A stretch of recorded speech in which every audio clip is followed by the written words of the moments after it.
Great to be back at ELITECISOs again. And yeah, let me take you through today's session. So for those of you who may have not met me before, my name is Anthony Merry. As Vickers gave me the very nice introduction, I have an interesting role at Sophos. I spend half my time in product marketing, the other half in product management.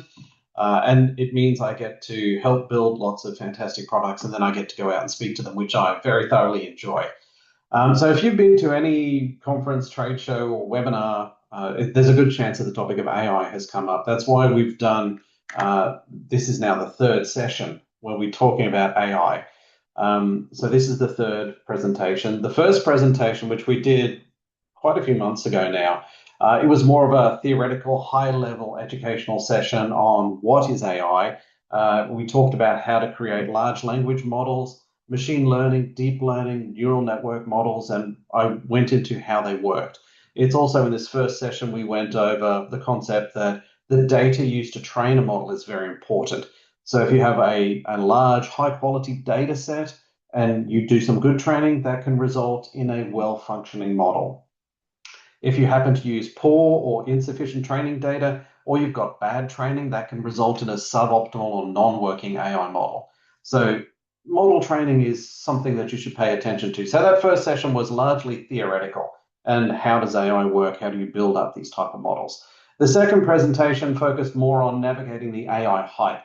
So it focused on what is the desired outcome and whether AI will help or hinder you in achieving that outcome. And that's what I always like to bring it back to. What's the outcome? And it also covered some of the risks inherent to AI, specifically threat, defense, operational, finance, and hijack risks. And then today, we're going to cover one of the latest buzzwords that you may have heard in the press or you may have read about, and that's AI agents or agentic AI. So I'm going to cover that at a quite a high level, and then I'll spend the second half of the presentation discussing how we at Sophos build AI features into our products and services, how we develop them, how we ship them out, and I'll give you some examples of the functionality in the Sophos products and where we use it today. So I like to start off with a quick recap, again at a very high level, and I'll do this fairly quickly because I've covered this in the previous two presentations, but I just want to level set on some terminology, what I mean when I say these terms. So firstly, the term AI or artificial intelligence, it covers all manner of sins. So we'll cover some of the basic terms that you can see on the screen here very quickly. So first off, you've got machine learning. So it's an AI model that learns from data patterns, and it can make predictions without being explicitly programmed for every scenario. So it's not a rules-based system. And there are all types of ML models, such as supervised learning models, unsupervised learning, reinforcement learning, anomaly detection models, and all of these get rolled up under the concept of machine learning. Deep learning, which you can see on the screen, is a subset of machine learning, and it's designed to use a neural network. Think of it a bit like the way a human brain works, with interconnected neurons learning from massive amounts of input, or you could say data, in the case of cybersecurity, which we're talking about specifically. But a deep learning model is a model that's designed to recognize complex patterns. Now, generative AI, it specializes in creating new content. So it does this by learning patterns in existing data. And yes, ChatGPT is the canonical example here, which generates primarily text to start with. But of course, generative AI can generate anything. So that could be text, images, sound, videos, and much more. Just remember that all these types of AI, they aren't necessarily the same when it comes to size and resource requirements when it comes to training them or running them. Now, for example, generative AI is very resource intensive, both to train and to run.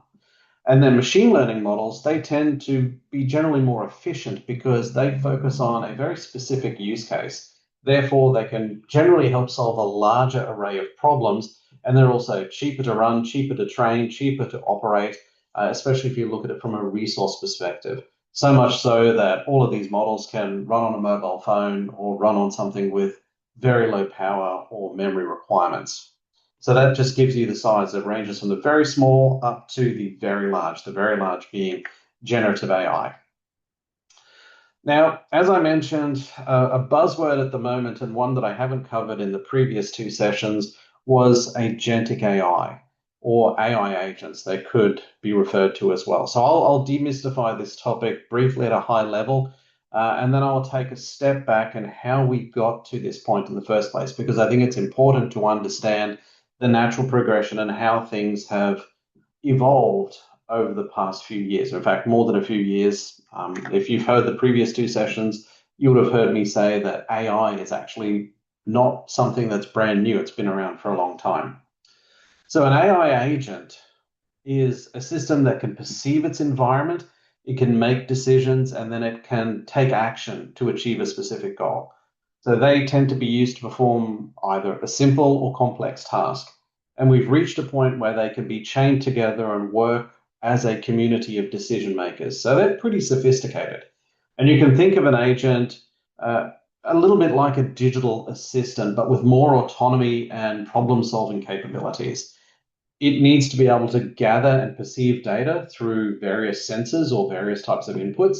It then also needs the ability to analyze that data and then make decisions based on it, whether that's applying decision tree logic or learning models to decide what to do next. And then based on those decisions, it needs to be able to act. So whether that's interacting with software, whether it's an API call, sending a response to a user, making a change in an environment, it is some form of response. It needs to be capable of doing that. So that is a very quick high-level introduction to AI agents, what they are, what they're intended to do. And again, we could spend 45 minutes on this topic alone, but just to give you a quick introduction to them and to demystify the topic a bit. And what I'd like to do now is to take you through the evolution, sorry, my bad English today, of AI agents. And I think that gives us a very good background and understanding how we got here. So if I go back to the beginning, I would first describe this first stage as a contextual helper. So basically systems that follow hard-coded rules.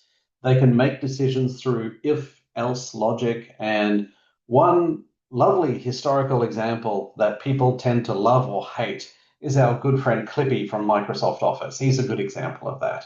And this phase also included reactive agents, which responded to environmental inputs, but they didn't have the ability to plan long term. They didn't have a memory, so they couldn't remember what's been asked before. They didn't have that context, and they couldn't use that in order to make decisions. So they were rather basic to start with. And then the industry moved into learning-based agents. So these are agents that learn from data using machine learning and were able to improve their performance over time. So they would be able to generalize from past experiences. They could optimize actions based on patterns that they could observe. Now, a good example of this is Netflix or Amazon recommendation systems, where they essentially learn your user preferences and suggest content or products. And I'm sure if any of you have used any of those services, you can attest to how successful or unsuccessful they have been. But generally, they were pretty good at learning. Now, the next stage in the progression is the conversational agent. So think of this as roughly the early 2010s, when chatbots started getting smarter with advances in natural language processing, or NLP. So examples of this are Siri and Alexa. For those of you who may not remember, 2011 was when Siri first came out, the iPhone 4S. That's going back a while now. So they started to introduce conversational AI to a broader audience. This is when you started seeing effective chatbots. They popped up all over the internet, and there was a lot of machine learning used in these agents, but they hadn't yet graduated to the point where they could generate intelligent content to have a broad context and understanding. They just weren't there yet. And while they were useful, their capabilities and responses were not as advanced as the generative AI tools which actually came next. Which brings us into roughly 2017. So this brought an explosion of activity with deep learning and the introduction of the transformer architecture. Now, the transformer architecture is not something you really need to know about, just be aware of it. But what it did is it laid the groundwork for the models like GPT-3, which came out in roughly 2020, ChatGPT in 2022. And just as a quick explainer, because I like making sure people understand these presentations, the transformer architecture essentially dealt with the complexity problem of large language models. It enabled the distillation of large data sets in a fast, scalable fashion. You don't really need to understand more than that. However, if you are a curious person and you're wondering why this was a game changer for large language models, you can read a white paper called Attention is All You Need, and that will explain it for you. But just remember, it allowed large language models to scale exponentially. So getting back to the topic of generative AI agents, this leap forward helped the development of language models powered by these LLMs. And they could understand and generate human-like text in near real time. They could follow complex instructions. They could answer questions, write code, and interact naturally with users. So again, the canonical example of this is ChatGPT, a conversational agent capable of assisting with many tasks, whether that's summarizing text, getting answers for you by searching the internet, any other type of creative task, but it's capable of doing so many things. So consider it a generalist, not a specialist, whereas a machine learning model might be a specialist. It can detect if an executable is malicious or not. ChatGPT or generative AI is more of a generalist. It's why it consumes more power and resources in order to do that. So the last step in our journey is an autonomous or goal-oriented agent. Now think of this as being from the period 2023 to present day. So these agents can independently plan and iterate on tasks using tools and feedback loops to pursue their objectives. It has intelligence and agency to act autonomously and can execute specific tasks without needing approval from a human. They're very good at breaking down goals into subtasks using APIs or software tools. They refine their approach based on previous results, and they teach themselves how to improve over time. And more examples of this are popping up in the security space, and the industry actually looks at this as the future over the next 5 years. Now, personally, Anthony's personal viewpoint, my viewpoint, is it'll take me some time to get to the point where I'm comfortable handing the keys completely to an autonomous agent and not having a human in the loop, but that's just me. I like to verify things. But that's one of the takeaways you'll see from this. Make sure it's doing what you want it to do.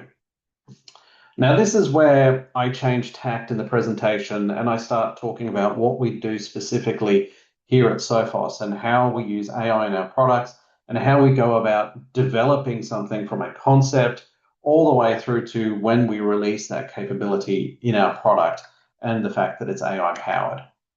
So this is our AI vision. I'm not going to read it out. I'll let you read it on the screen in your own time. And there is a lot to unpack here. So you will notice one of the things that I keep repeating when I have these conversations. AI is not here to replace humans. It's to augment us, to make us better, to accelerate our ability to perform a task or to help us in our day-to-day job. It's not to replace us. So when we look at this at Sophos, we look across the entire life cycle. What are the things that we can do before an attack occurs, before a threat has been identified? And what we can do using AI to improve someone's security posture, whether that's proactively mitigate risk, and we want to ensure that they're in the best possible position before anything bad happens. And then, of course, it gets into the detection part. You've got an adversary attempting to execute a stage of an attack or multiple stages of an attack. We want to be able to detect it faster, provide high fidelity detection information, and give you the ability to act upon it, or someone the ability to act upon it. So when the tool is right for the job, we'll use AI to block those things out of the gate. If AI is not the right tool for that, we'll use something else. So as we get through the next couple of slides, I'll talk through some specific use cases here across the product lifecycle. And what I'll do is I'll explain where we use AI and I'll emphasize how we use the human element to continue improving and integrating technological capabilities. So we start off with managing or mitigating risk. So we like to look at this area as helping customers prioritize vulnerabilities as one example.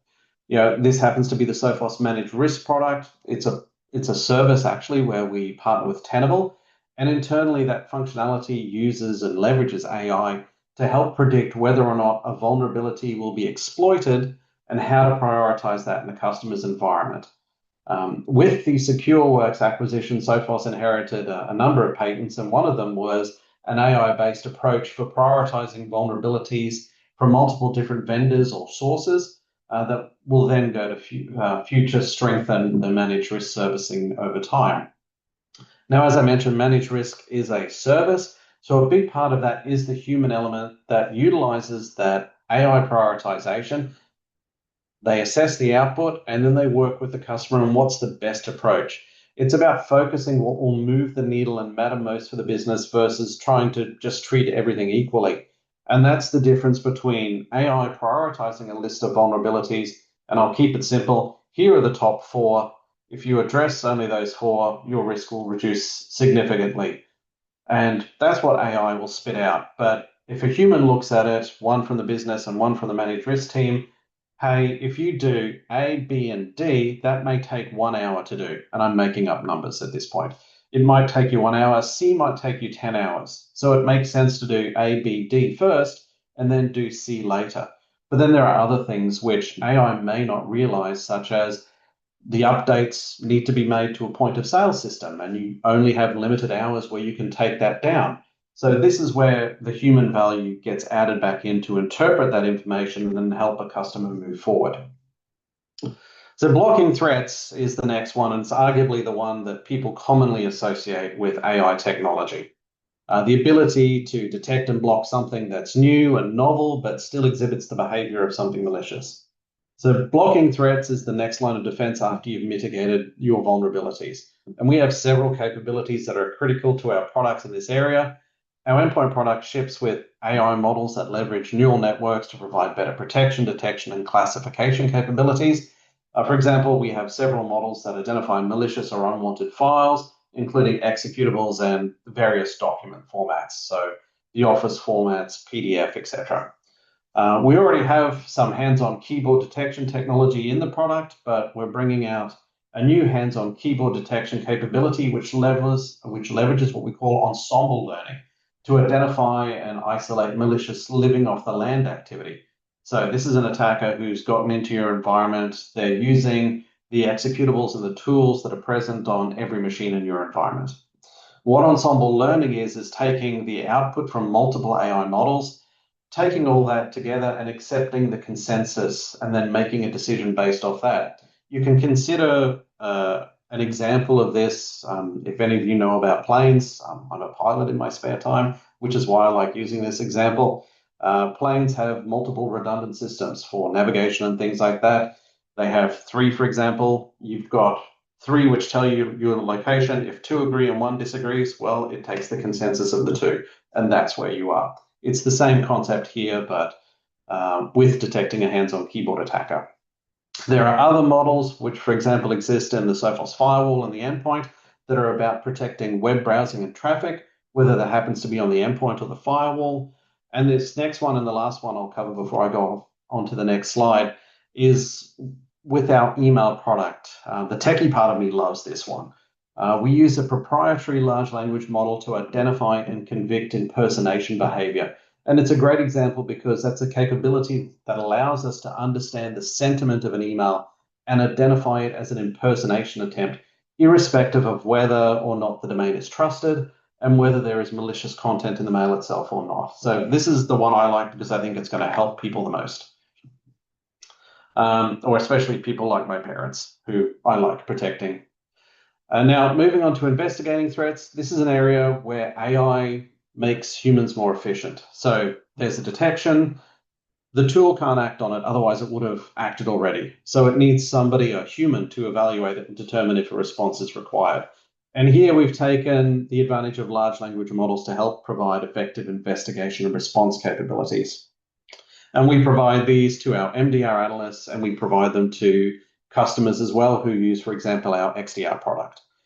Now, for example, I'll give you 3 quick examples here, like I did on the previous slide. The first one is a detection. And when an attacker attacks, especially once they're inside your environment, they'll execute some command line executable, pass it lots of command line arguments, and generally what they'll do is they'll obfuscate that with base64 encoding. Why do they do that? Because it makes it challenging for a defender to understand quickly. It makes the defender do more, and if they start using regular expressions in it, it makes it even more complicated for the defender to work out what was the attacker trying to do. So what we've done is we've implemented a capability that decodes and demystifies all these command line arguments. It removes the base 64 encoding, or it essentially decodes it. It looks at what the command is, and then it explains to the defender, this is what we believe the attacker was trying to do. And this has received a lot of positive feedback from our customers and also from our MDR operational team who have been using it on a regular basis too. And then there are other things like we focus on workflow optimization concepts. So for example, if a defender is investigating a case, now a case, or you could call that an investigation, may have 40 or 50 detections from Sophos or multiple third-party vendors. So what we use AI to do is it goes in and it creates a succinct summary to explain to the defender, you have these 40 to 50 detections across your endpoint, firewall, identity services. This is what we believe they all mean. This is what we think is happening. This is what we think you should do. That's how we accelerate what the defender can do. Now, the other nice benefit with that is the defender can look at that and go, yes, that makes sense. Right, I will go and do it. Or no, that doesn't make sense. I need to go and do something, or just to make sure that I'm understanding this correctly. And that's when we get into the last part that I'll mention here, which is an AI assistant. So it allows an analyst to ask questions to our large language model and help it streamline the investigation from top to bottom, whether that's suggesting next steps, executing investigative steps on their behalf, preparing reports, or much more. Essentially, it just does a lot of things for them to save them time. And that brings us on to response actions. So it's related to the previous section about investigations. The AI-assisted response is how I would describe it, but always with humans in the loop. So we will get to the point in the next few years where we're allowing AI agents to take actions without a human reviewing it, but we're taking a careful approach to that. Now, we're using tools like the AI assistant to make recommendations for next steps and provide the ability to execute those response actions as people investigate. But the idea is to make those response actions more easily accessible in a workflow for analysts. And you may have noticed throughout these 4 slides that I have been intentional with where we employ some of the autonomous and goal-oriented agent capabilities. And that's because we need to strike a balance to ensure that people are comfortable with the capabilities it delivers to customers, and that we, Sophos, as a vendor, are comfortable with the quality of the agent and what it's producing. Now, I won't spend long on this slide. It's essentially a summary of where Sophos uses AI in the different products and services. If you want to have a look in detail, you can go to sophos.com/AI, and it will explain this in a lot more detail. It's got a couple of white papers there, etc. Which brings me nicely on to the next topic of how do we actually take an idea or a concept that involves AI and we develop that and get that out into the hands of customers. And I'll take you through that fairly quickly, but I think it's important for people to understand. So these will be it'll be 6 slides, and then I'll open up the floor to questions. So we start from a concept, and we have a planning process for any new feature that leverages AI. We often start by developing a prototype to prove out the concept, fairly standard development protocol at this point. But this ensures that it delivers something that's going to be valuable to customers. So based on that, we also encourage other people in the development team to pick apart the idea, experiment with it, and preferably fail quickly. That's the first step in building out the concept to determine its future viability. At the same time, the criteria for moving forward is also defining how we will assess the effectiveness of the capability and, more importantly, collect feedback on its effectiveness. So we must be able to measure this. We have to be able to prove that it's working. It's also the point where we start establishing guardrails. So how will we ensure that the content going in and coming out of the model is not malicious? So this tends to require careful thought at the beginning, and it does need to evolve during the development cycle because, as always, anybody who's been in the development phase, they know that you'll occasionally run into issues you never thought about. But it's good to do as much of this up front as possible so that you don't have to go back and re-engineer everything. So we spend the time there. The next step is what I would call pre-alpha internally. So we aggressively start testing features internally at this phase, essentially to ensure that they address the required use case. And if it needs to evolve, then we evolve it. but we also make sure that the feedback collection mechanisms and all the quantitative measurements are in place and functioning at this point. And one of the themes that you will recognize throughout each step, each of these slides, is the testing and the feedback loop, because that's very important to us. Now, once the use case is addressed and the measurements are in place, the next phase is piloting the capability within the MDR operations team. So this is Sophos' own MDR team. They use it in a day-to-day basis in all of their operations. We collect the feedback from a core group of frontline analysts working with customers and using these features and products daily.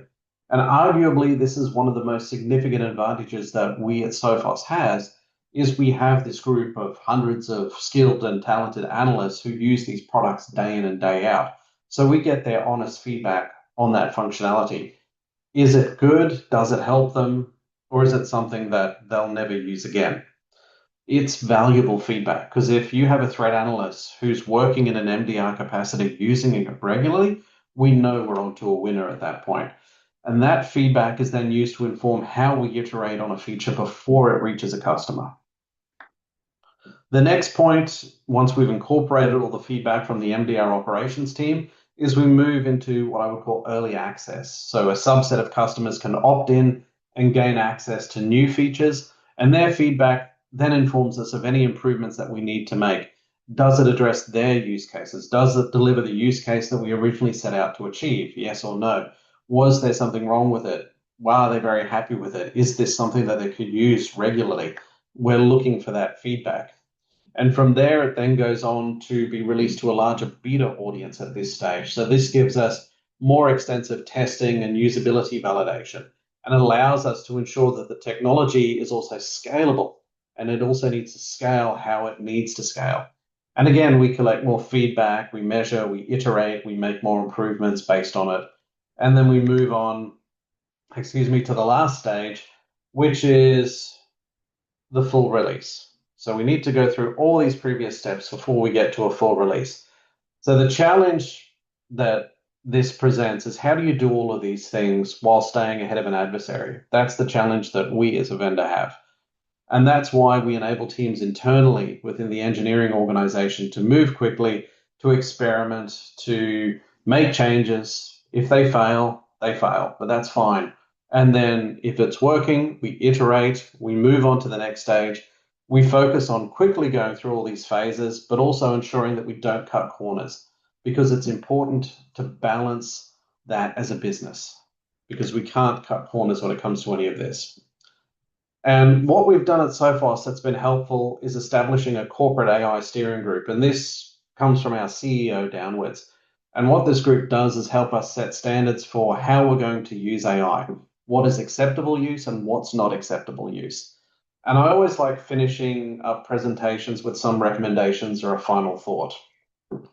So the advice I would give anybody who's exploring AI agents or AI technology in general is to make sure that you're comfortable with the output or the actions that are going to be taken by AI if you're going to unleash it on a specific task or a problem that you're trying to solve. While AI is extremely powerful, it's not deterministic like a rules-based system. If you're not careful or you're not precise on how you're using an AI-powered tool, what you could be doing is unintentionally automating the wrong thing faster, which is not what you want. And I always like to try and bring people back to an outcome. What is the outcome you're trying to achieve? And be precise about it, because from there you can measure the outcome, whether that outcome happens to be it's some savings or the ROI or a reduction in time to detect and respond, or you're going to reduce employee stress. Whatever that impact is, or whatever the outcome is, you have to be able to measure the impact of the AI capabilities, and never be afraid to ask questions of a vendor. You need to understand how they do some of these things, how they build models, how they train models, what data sets do they use, how do they test them day in and day out? How do they evolve? Do they evolve? The main point behind all those questions is becoming comfortable with the technology that you're using. Be comfortable that it works for you, that it solves the use case that you want to solve, and that you're getting the outcome that you want to achieve. And as I always say, don't use AI just for the sake of using AI because a vendor has told you this is what you have to do. Look at the outcome And that's what will help steer you through the AI hype. Thank you, Vikas. Back to you.